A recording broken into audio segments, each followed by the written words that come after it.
Welcome to another episode of the Impel podcast.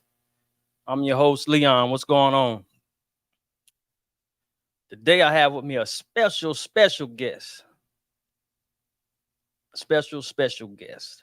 Um, this lady here means a lot to me. She's a family member. And she brought me into her home when I was released from prison. Her and my uncle. But with no further ado, I'm going to bring her in. I hope I'm doing this right because I don't know what I'm doing really, but here goes. You got it. Can you hear me? I can. Can you hear me? Yeah, I can hear you good. Awesome. Welcome to the Impel podcast, Dr. Audrina Bunton. Hope everything's going well with you, Auntie. Everything is going awesome, nephew. I hope everything is going well with you. Yeah, everything's going good. Glad to have you on. Been messing with this live stream, trying to get this set up. Don't know what I'm doing, but it seems like I know what I'm doing. It looks like you got it. yeah, good. Now I want y'all to know, my aunt had about 12 degrees. I want y'all to know. She had about 12 degrees, and very smart woman. Very smart woman. Now, how many degrees do you have though, for real? I know you went to about 5 schools. I think about 7. Good grace. 7 degrees. Something like Lord, that. between you and mama. I don't know how many she got, but she's been in school a long time. Now, today's topic is we're exploring, for the ones who don't know, exploring mental health. That's what the title is. Now, let me give y'all a disclaimer. I'm in my home studio. I'm not in a regular studio. So if y'all hear my kids talking, y'all let me know and give my whooping when I finish. Yeah. But yeah, mental health. You know, talk about that. How did you get started in mental health? Well, I'm going to try to make this story somewhat short. Mm-hmm. I knew, well, throughout my course of life, even as an adult, I always knew that I was destined to help someone, to do something to help people. Mm-hmm. And I can recall going on job interviews, and they always ask that same question: what do you see yourself doing 10, 15 years from now? And my answer was always to help someone. But at that point, I didn't know what that was. I just knew that it was to help someone. So some years later, I was actually going through some high school paraphernalia of mine. So I still to this day, and it's been a long time since I graduated from high school, but to this day, I still have like my high school senior books and my yearbooks and all that to this day. And I had did a lot of searching myself as far as purpose and trying to find out what it was that God called me to do. So this particular day, I was going through I went out in my storage building, brought these boxes in, and I realized just from looking through my yearbooks and looking at quotes that different classmates had written when I was a senior in high school, saying certain things like, "You're the only one in the world that know my darkest secret. It's easy for you, easy for me to talk to you." What I had realized in that moment was that I had been counseling all along. Mm-hmm. And I never forget just I was sitting on my living room table and tears just began to flow out of my eyes. And I was like, wow, I have been searching for outside myself, but it was in me all along. So that really hit home for me because I had been going to school and I was doing some peer counseling, and that really set the course for me to do what I needed to do to become licensed as a counselor. And being born and raised as a PK, for those of you who don't know, a preacher's kid with parents that always served and helped others, I knew at that point that this was it. This is what God had called me to do. And I love doing it. I love helping people. I love helping people to heal. So around what time, what year did you So start? So I actually started in the late 90s. Uh, in the late 90s, I actually started. Mm-hmm. And I was doing some peer counseling, doing some counseling in my church, but I actually got licensed. It's been well over a decade now. I've been in private practice for about 4 or 5 years. Oh, your own private practice. Yes, I have a private Okay. practice in Durham. Did I know that? Oh, I no. don't know if you did or not. So you Nephew. work, huh? I said nephew. Oh yeah. So you worked at North Carolina University, right? With during your time of what is it? What you is it psychiatric or psychotherapy? Exactly So what is it? yeah, psychotherapy. Mm-hmm. So I actually work, and I currently work as a researcher at Carolina, but I've also, as a part of really a part of my most recent studies, have Mm-hmm. also operated as a psychotherapist as well. So I've been in throughout my years. I've been really, when I think about it, over 20 years Mm-hmm. um, of counseling in some form or another with psychotherapy. I've worked in community mental health organizations. I was in community mental health for over 10 years. And I also have worked in the churches. I've gone into the homes of individuals, working with adolescents and working with adults who were very chronic, dealt with chronic mental illness as well.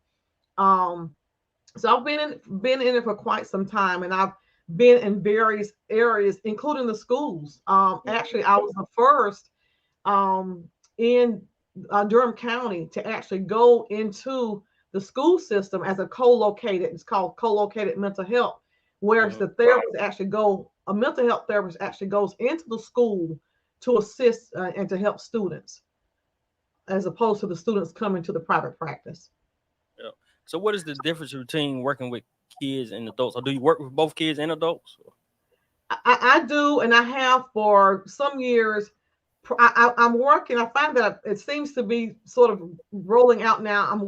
I've been working primarily with adults, mostly as well after the pandemic started. Prior to that, I was working with both, and and in the beginning stages of the pandemic, I was working with both. But I'm still, still open to working with both adolescents and children. It just seems like right now, most of my clients and patients are adults. And currently, I am mostly virtual, seeing individuals via Zoom. I still have my private practice, I still have my office. But one big difference with working with adolescents and children and adults is that with children, it involves play therapy. You have to keep children's attention, of course, um, as opposed to working with adults. And it's a lot easier. I probably would not, I would not work with children via telehealth. I think it's more effective to work with them in person. With adults, working with adults via telehealth or virtual is a lot easier. When you say that's a lot easier, who actual is it easier to work with adults than children as I, far I as wouldn't go ahead. I wouldn't say, and maybe easier is not the word I should use. I would Mm-hmm. say because it's telehealth, and because with children, you have to be more engaged and more to keep their attention, as opposed to them just sitting and talking via telehealth or through Zoom. So that's what I mean by that. As far as I would say technology wise, but Okay. I wouldn't necessarily say it's easier working with one versus the other. It's just a matter of making sure that you're using the right therapeutic activities, interventions, strategies with adolescents and with adults. Sometimes children are much more receptive than adults, and sometimes adults might be. It really just depends on who you're working with. Okay. So have you ever had the encounter of being physically harmed by one, or one tried to attack you or anything? Fortunately, knock on wood, let me find some. I have Oh, not. I have okay. not. I have not had that. Thank God. Now, Yeah. so let's touch on medications. Do y'all? I don't know if you can talk about this, but do y'all give your clients medication, or do you believe in the medication, medicating them?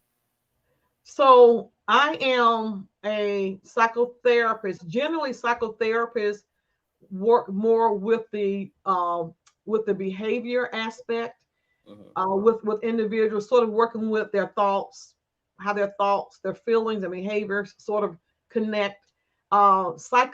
Psychiatrist is more of the medication doctor for mental health. So you have the psychotherapist, which would be me, and I work with Gotcha. psychiatrists to give the medication. Mm. Normally, for me, there are some cases that are pretty chronic that require medication. Medication for me, and every therapist is different. Medication for me is not the first go to. Right. But I will say that for individuals that might need medications, and that will be for cases that are pretty chronic, pretty extreme cases, that I would still recommend them also working with a behavior therapist, with a psychotherapist, in addition to taking the medication. So it's really important for the psychiatrist and the psychotherapist to work together with their patients. I don't. Maybe I missed. I don't know if you really. I don't know if I heard the total difference between the two, psychotherapists and psychiatrists. What's the Psychiatrist. difference? Okay. Uh, So the psychiatrist is normally the person that administers the medication. Oh, That's okay. a psychiatrist for mental health. Now you also have medical doctors Hmm. that will also give medication. Normally, for from my experience anyway, normally for mental illnesses such as like depression, anxiety, ADHD, things like that. Generally, though, the psychiatrist is the individual that issues medication for mental health. And then this, I am a psychotherapist. So when you think Mm-hmm. about therapy, I'm the one that works with the behavior aspect with individuals, and that is changing the way that they think, sort of rewiring the brain with the way that they think and handle issues, so that then they could be in a better place, and so that healing can be promoted. um, it's really important for for the psychiatrist, which is the one that provides the medication, and the psychotherapist, which is the one that works more on the thoughts and the behaviors, to work together. Mm. So, do you ever feel like the ones that you do try to help? Have there been any instances where you felt like there's no help for a person? Um, I may have had one case out of all of the probably hundreds of individuals that I've worked with where I felt that, and I would say the reason that I did was, and I would say with anybody really, the reason that I did was because she was not being compliant with the care. She was not working directly with me, but she was a parent of some children that I was seeing, um, and that's because she wasn't really getting the care that she needed. Otherwise, I feel that individuals can be helped. It's just a matter of um, connecting and tying the right resources, and that is working with the a therapist that you really connect with. That's something that's really important and that people don't know, is that you really want to work with a therapist that you can relate to, Mm-hmm. because it's a therapeutic relationship, and in any relationship, you want to work with someone that you can really connect with. um and so, other than that, as long as, and this is something that I tell anyone that normally comes to me, that there are three things that if you come to your sessions, if you're being candid and open, and if you do the work, change is inevitable. Change is going to happen. So, do they, do they seek you out, or you find them? How does that work? That they seek me out. Normally, I am on a couple of therapy websites, and I also have my own website. And then word of mouth. Word of mouth is really huge for me. And or sometimes someone may be looking up a therapist that has certain credentials that they may just Google, and they may be looking for a therapist that meets certain things that they're looking for, and I get clients and patients that way as well. So how many different credentials do you have? Do you have a certain amount of credentials within psychotherapy, or is that what y'all talking about? Yeah, yeah. So as as far as okay, so whenever someone's actually seeking out, and just to be sort of general, I may Mhm. ask someone how they actually came across my practice or my services, and someone may say something as candid as I was looking for an African American female that specialized in trauma. My specialties are trauma. I work with a number of individuals that, and I have over the years that may be dealing with PTSD or some trauma related illness. And I work with individuals that may be experiencing anxiety and depression. And one thing about me too, and one thing that a lot of people may come to me for is they're also looking for a licensed psychotherapy that's also a Christian counselor because it's not too common to find both. So those are generally some of the things that people are looking for, and when they sort of when they find me. Um, so that's normally how that works. So so being a Christian psychotherapist, Hmm. think that helps you out more, It and really why? it really does. There are I can't count the number of times that someone may say, well, the one thing that I was seeking for and one thing that brought me to your practice was that not only are you licensed, but you're also a Christian counselor. I hear that. I've heard that so many times. Um, and I think it's a benefit because one thing, and this is something that we can talk about for days, is Mhm. that there's a big, and this may take another show in and of itself, is that there's a huge stigma in the church. I find that churches are now being more open to therapy, but there's a huge stigma, and a lot of churches sort of, I would say ministries or whatever, sort of our Christians sort of frown upon therapy in a sense, and for individuals to be able to have someone that's able to incorporate our physical, mental, which is who we are. One thing that we all have to realize, and even as Christians, is that we're more than just spirit. We are also mental, we're also physical. And if you're not whole in all of those areas, then you're not whole. Mhm. So that's why that's really, really important. So do you? Because I know for one, like schools and a lot of different things, they push God out of the picture, so there's no problem with you being able to. Do you talk about it during your sessions, as far as Christianity or God, or anything during your sessions? Yeah, it's so one thing about it is that it's not something that you push on people in my line of work. Hmm. Um, but if someone, what I do is I let people know who I am and what I do, and if they're open to Christian counseling, to let me know. And if they say, well, sure, yes, this is what I'm looking for, then what we do is that we integrate the traditional psychotherapy with Christian counseling.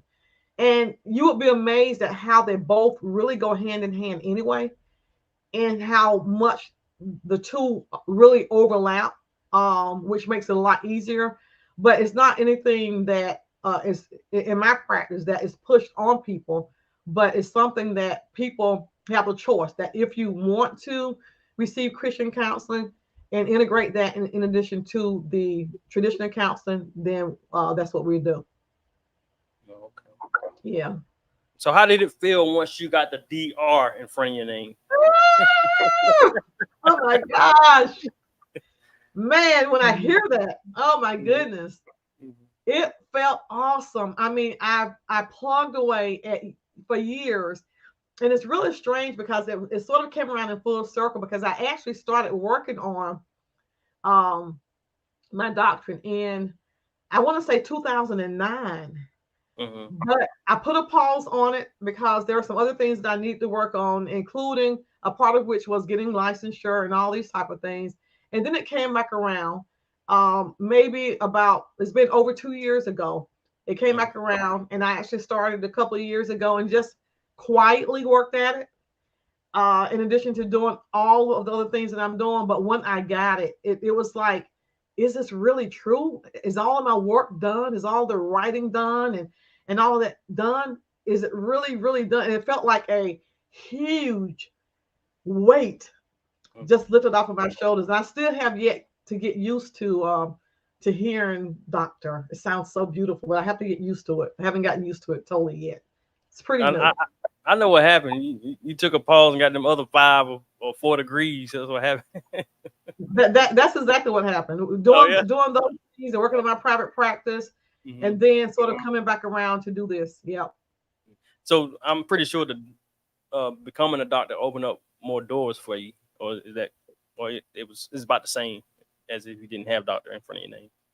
Well, it definitely opens up more doors because it extends the amount of expertise, the Hmm. amount of studying, and it also really introduced another um, therapy modality of which I can provide for my clients when I see them, which is awesome. And it sort of puts you sort of in that expert category of the line of work that I'm doing. So it definitely opens up more doors for me. Oh, that's good. Well, this is, I know you're a psychotherapist. As far Uh-huh. as mental health, that's been a big topic in the last couple of years. Do you believe everybody should have a therapist or a counselor? Um. I hear a lot of people Now, say everybody need them. yeah, and I do too. I think I don't know, and coming from a therapist, I don't know if I would say that everybody needs a therapist. I would say that everybody needs some type of a support system. If you're dealing with issues to the point of where you can't function, where you totally cannot function, Hmm. I would say definitely get a therapist. Otherwise, having a support system, someone that you can really talk to, Hmm. someone that you can confide in, someone that can be a great support system that can give unbiased. I was gonna say not opinion, but unbiased feedback. Someone that can be a sounding board. Someone that can give good advice. As long as you have some warm supports in your life, because the thing about it is that everyone that comes to therapy, I don't believe that everyone that comes to therapy should be in therapy for life. I don't believe that. I think that you get to a place of where you are able to heal, and then you take the strategies that you learn and you use those strategies and even pay it forward where you are helping individuals now that you know. So that's my take on that. Oh, I had one more question. I forgot why I was listening to you and thinking at the same time. But I I've I've thought about getting counseling before, or just getting me a I don't know if I want to say mental health coach because I ain't crazy. I just sometimes I think I guess it also depends on the situation, Hmm. whatever's bothering that person, should they need one or not. Yeah. I think some people do for the most part, but I don't know. And I wouldn't term it crazy. Mhm. I think that's the one thing that Did I say crazy? said again. Did I say crazy? Yeah, you did. Oh, oh, I guess. But that's how we do. Right. That is Oh, sort of how we term it a lot of times though. But I think in some instances we're all a little crazy. mm, But I also think that it really is a sounding board. It's mhm, with professionals, with people that have been trained to really pull information out of you, to pull questions out of you, to even pull things that perhaps it may be a source of issues that you're dealing with that affects not only your life but mm, those around you. And one thing that's really important too is that even in the churches and in ministry, it's really really important to have and going back sort of to what you asked about before about being a Christian counselor, is one thing about it is that everybody processes differently. So you can go to church you can have 50 people sitting in that audience and everybody's hearing the same message. Everybody is going to process it and may hear something different. One person may take what that preacher is saying and may take it and run with it. Another person may need just a little more work. And that's where that Christian counselor, that's where the psychotherapist comes in, where we can really partner with the churches, not work against one another, but really work together. Whereas that preacher may be preaching to the whole 50. I may need to go and take that one person by the hand and say, look, let's do some one-on-one work together. That Mhm.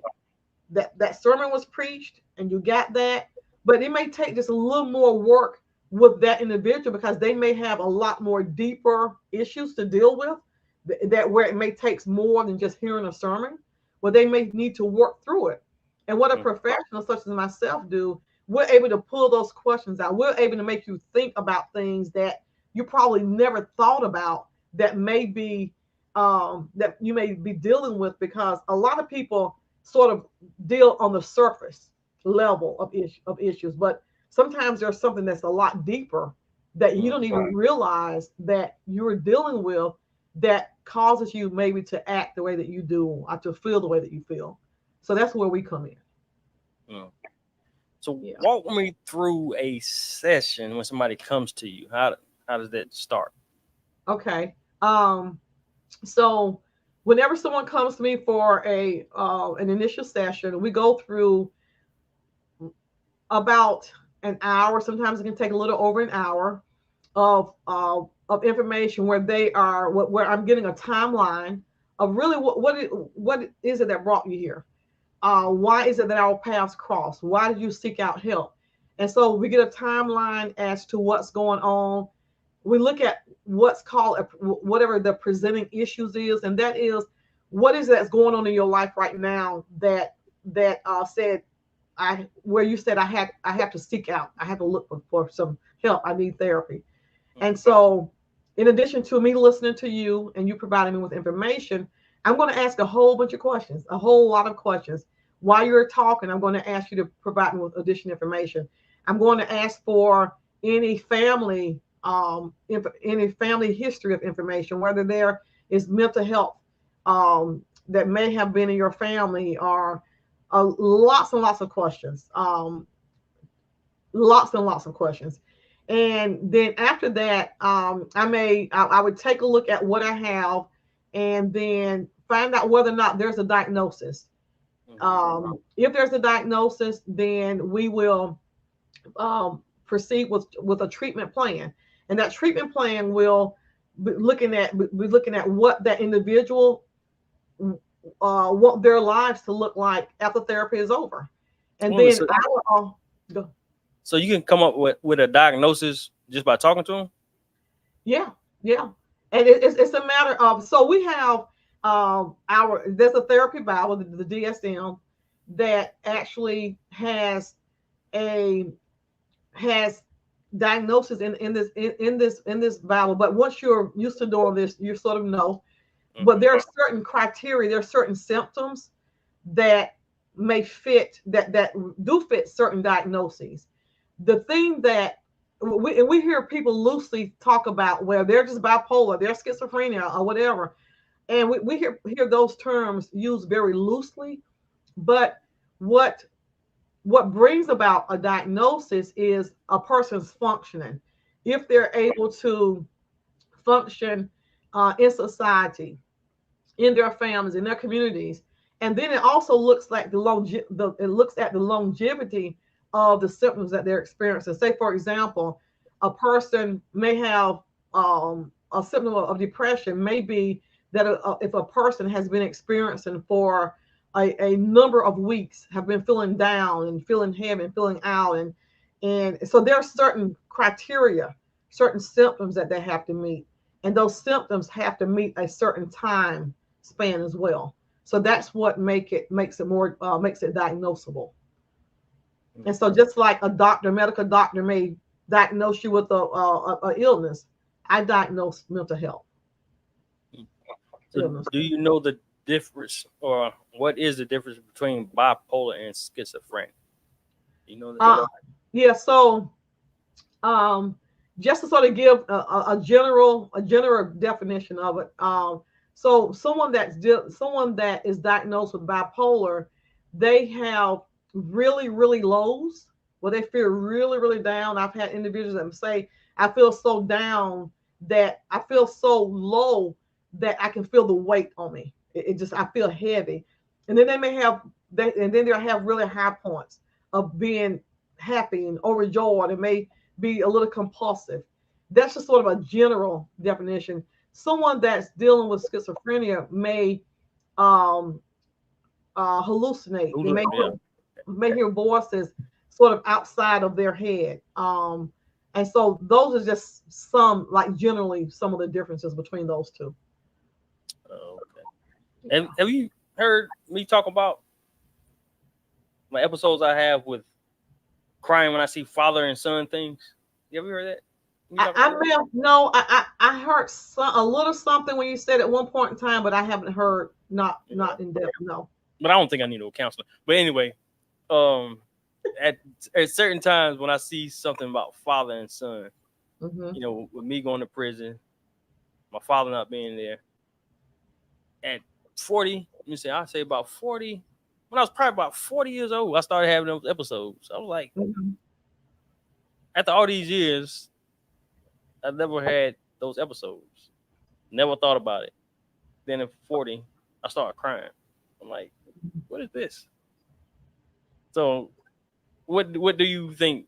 Well, I know what it is, but why do you think it happened so late in life? Or can you give a diagnosis on air?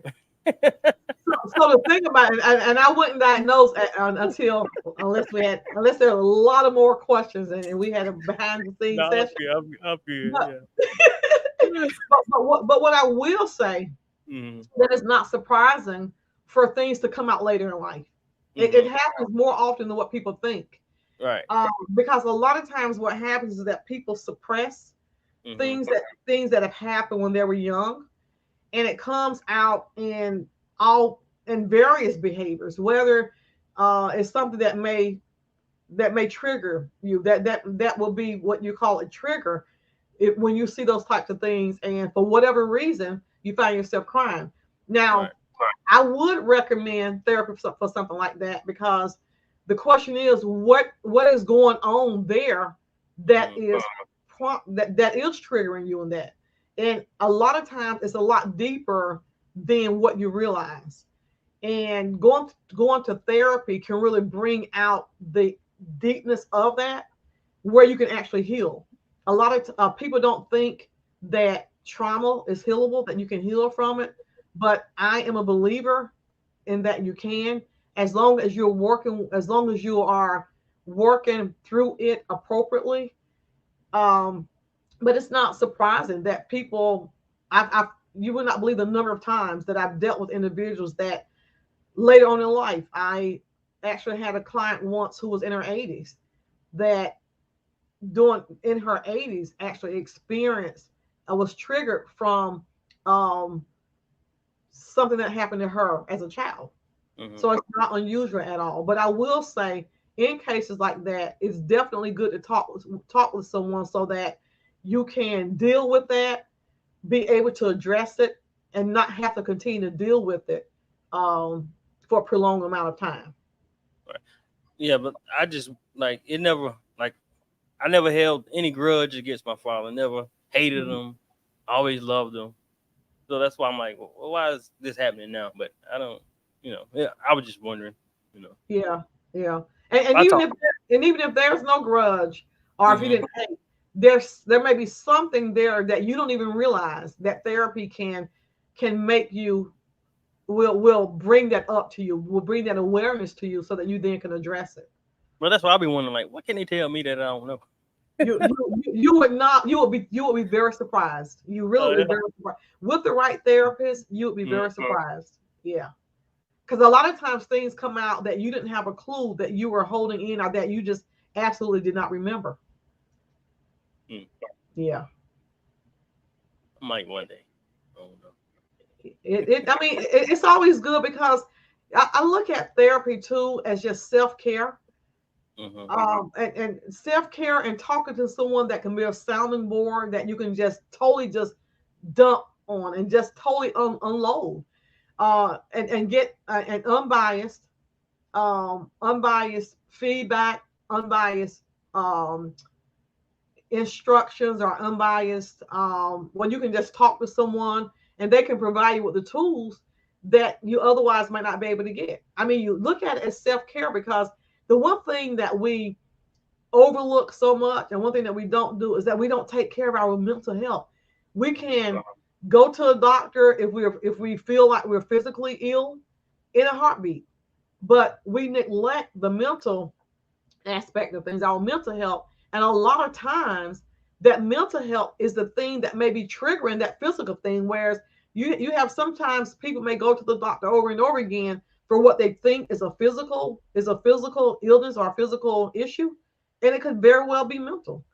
The number of times I've heard individuals that may have like a panic attack feel like they're having a heart attack, or they're um, losing their breath, shortness of breath, and it's just stress related, or it's dealing with anxiety, but you actually feel it physically in your body.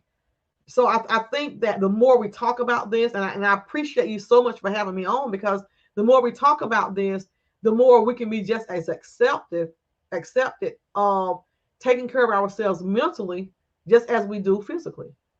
All right. You Yeah, know, I'm a big advocate for physical health. yeah, Yes, you yeah, know that. yeah. So I thought about something when you were saying that. I've been seeing people uh equate yoga to being demonic. Yeah, have you heard about that? I've heard about that. I just I've heard recently started hearing some. about that. Well, I don't know if I haven't heard the demonic part. I've heard about where yoga, sort of where it stemmed from, and well, how it sort of can be connected to something else. I have, but I think that from my experience, I'm not a yoga expert, though I do believe in self care, and I do have my clients and patients make sure that they're engaged in some form of exercise that is beneficial for them. But I think it really depends on the extent of the practice of that yoga of that person, Mm-hmm. because you can take and I know that even in my mom's time of evangelizing, where you had different people that was dealing with like more of the that would come to her that needed to be delivered from witchcraft, and individuals were using eggs. Does that make eggs demonic? It was the use of and how they were using it during that time. And so I think it really just depends on that person's practice of it, versus you have a lot of the community fitness places that just use it as a stretching, a way to stretch. So I'm Yeah, not again, I'm not an expert on it, but that's just my take on it. yeah. That's why I first heard start people talking about it. I'm like, hold up, man. I do yoga. I ain't never thought about no demons or doing nothing. Being the devil. Yeah, me either. Me either. Yeah, Yeah. I don't know where it came from. I didn't look up no studies up about it. I just thought to ask you that while you was talking. Yeah. Yeah. So what's next? What's next for you? What are any things you got coming up as far as dealing in the community or I do. I'm actually working on a book okay? that should be published by the first of the year, and it's going to be a book that really helps people to really see and to find out what their calling is. And we're going to be looking at the difference of your calling and your purpose, and how to really walk in that calling, because a number of people, when you talk about mental illness, a number of people are dealing with depression because they don't even know what their calling is. They don't know what their purpose in life is. They feel like they are just on this earth, just aimlessly, just wandering on the earth.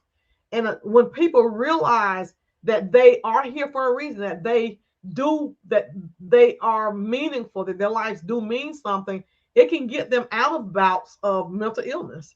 And so we're going to be focusing on that. The book is going to be more of a guide, our journey, where you're going to be working through some processes through the book. I'm not just simply reading. I'm not a believer of just simply just reading, but of taking steps after each chapter and taking it into practice and doing something about it so that you can find out what that calling and that purpose is as you're going through the book. So look out for that at the beginning of the year. And I'm also working on some other things, working on some retreats right now, and just doing a lot of things right now. Just working on um, my life coaching business is evolving. So just doing a number of different things. That's good. So, Yeah. I've been working on my book too for I don't know how long, but it's gonna get there. You might push me more to, might challenge and try to race you just to get me get me going. Let's do it. Let's do it. Come on. Let's do it. Yeah, We can be each other's accountability partners. yeah, yeah. It'll be good. So, where Yeah. can people find you on Facebook, Instagram, or anything Yeah. like that? So people can go to my website. And actually, if anyone that's listening wants to you can get a free 15-minute consultation. You can just go directly to my website, audrinajonesbunton.com, www.audrinajonesbunton.com. And on the face of my website, you can click for a free 15-minute consultation. I can help guide and direct you if you're seeking for some psychotherapy, Christian counseling. You can actually can see me. And you can also find me on Facebook, Audrina Jones Bunton PLLC, which is the name of my private practice as well. Okay, okay. Well, I'm glad you was able to get on. I know it's late. What time is it? About 10? Well, not quite. I'm Not glad you quite. was able to get on. Yeah. Yeah. And, and All I right. and I'm glad to be here. I thank you again for inviting me, and hopefully we can do some more talking about this in other formats. There are so many different areas and so many Right. different angles that we can address. So I thank you so much for having me on. No problem. All right, there you have it for another episode of the Impel 4 podcast. Tune in to next time.